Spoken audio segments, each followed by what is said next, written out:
It's still hot. She was just here. Dude, I wonder if she made this. This is really cool. I want to learn how to make it. Quiche! Quiche! Yes! Whoa! Where did you come from? Well, I dropped something on the ground, so I've been here the whole time. I clearly need to go get my eyes checked. Can you teach me how to make this? Did you just make this? I just made that. I love it. It's really cool. What do you call it?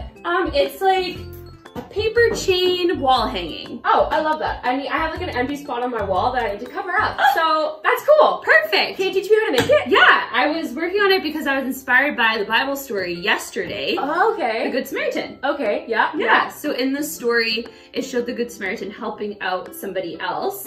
And that shows like a sign of connection and care for someone else. So kind of how the chain links are connected. I thought it'd be a good reminder of how we are to care for each other and help each other out and show that sign of connection to one another. That's really cool. I love that. Yeah. What a cool craft. Thank you. So I'm gonna show you what we need and then we can make it together. Okay, sounds good. Perfect. So the first thing that we're gonna need is some paper to make our chains.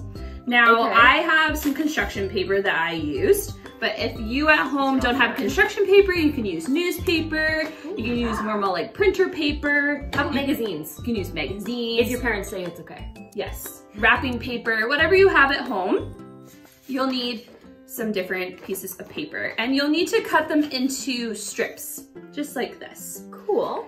And depending on how long and wide you want your chain wall hanging to be, you can cut out as many strips as you need for that. So for ours, I needed 8 up and down and then 5 across. Cool. Yeah, so that's the first thing that you're gonna need. And to cut up the piece of paper, you'll need some scissors.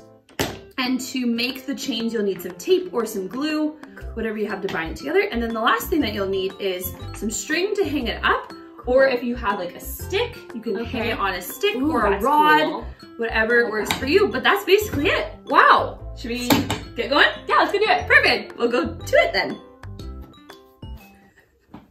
We'll go to it then. Go to it then. All right, everybody, it's Quiche here. We have Safari here. We're gonna get started on making our paper chains to hang on the wall or hang around your house. So once we have our pieces of paper pre-cut into strips, we are gonna start making our chains. So Safari, why don't you start with those ones? Thank you. I'm gonna start with these ones, and then I'm gonna walk you through how we're gonna actually make the chains. So you're gonna start with one of the pieces of paper, and we're actually gonna roll it into a circle, just like that. So taking one piece, laying it over the other side, just like so, and we're gonna tape that together. So just grabbing one piece of tape and then adding it to the pieces of paper, securing it just like that. So now we have a circle all attached together. So next, we're gonna grab a new piece of paper and we're gonna feed it through that circle. And we're gonna do the exact same thing as before, but just now connecting the two pieces of paper. So folding it back over just like that, and then taping it together again. Quiche, does it matter how much space I have that I'm like kind of folding over like that? Can it be like that little? Does it matter? It doesn't matter.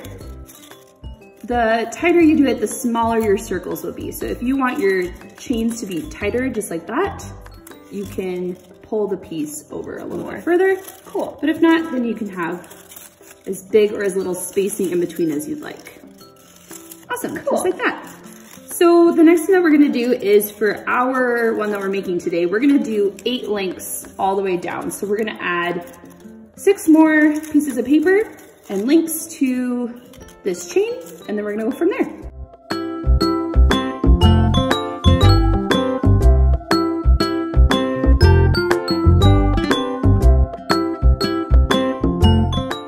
Alrighty. So Safari and I now have 8 links on our chain. And now we're gonna make 3 more chains to put them all together at the end. All right, now we have all of our chains made. Thank you, Safari. Wow, you're so welcome, Quiche. We're going to now put these in the order that we want them to be hanging. Ooh, that's fun. We're gonna order them in like a color gradient. but you can choose to lay them out in whatever way that you'd like. So we're gonna start with maybe the lime green over here. Okay. This one next? Yep. Okay, so the next thing that we're gonna do is take a piece of string. And if you at home wanna use like a stick or a rod, if you have that around your house, you can use that to hang up the chain pieces, but we're gonna use a piece of string because a piece of string will work as well. So the thing that we're gonna do is we are going to weave the chain pieces on the string. I'm gonna start at the end and just place the string all the way along. Safari, do you mind holding that for me? I'd love to. Thank you. So just taking the chain pieces, just like that. So as you can see, they're all gonna be hanging just like so. And then what I'm gonna do is I'm gonna take the string and I'm gonna give a little bit of extra room on each side. And I'm actually gonna tie it together at the top. Oh, that's cool. I'm just gonna tie a knot at the top. And sorry, I'm cutting that off for me. Thank you. So now we have something to hang the chain from. So it's gonna be hard to see, but imagine you're hanging this up on your wall, hanging it at the top piece, and then it will hang just like that. Wow, I love that. And that completes it. What do you think, Safari? I think it's really cool. I would like to have this on my wall. You could also do like different colors, right? Yep, you can do different colors. You can do different colors on each of the chains. You can figure out a way to do like a diagonal color across or different patterns. That's tricky. Or a gradient like we've done here, but whatever you like. Hey, Camp Fam, let's see what you make. Yeah, make sure Tag us in it. Make sure you tag us or comment, use our hashtag. We'd love to see what you create. And in the meantime, you can stay tuned for next week when we have a new craft for you to do at home. Ooh, fun. See you next time. Bye, Camp Fam.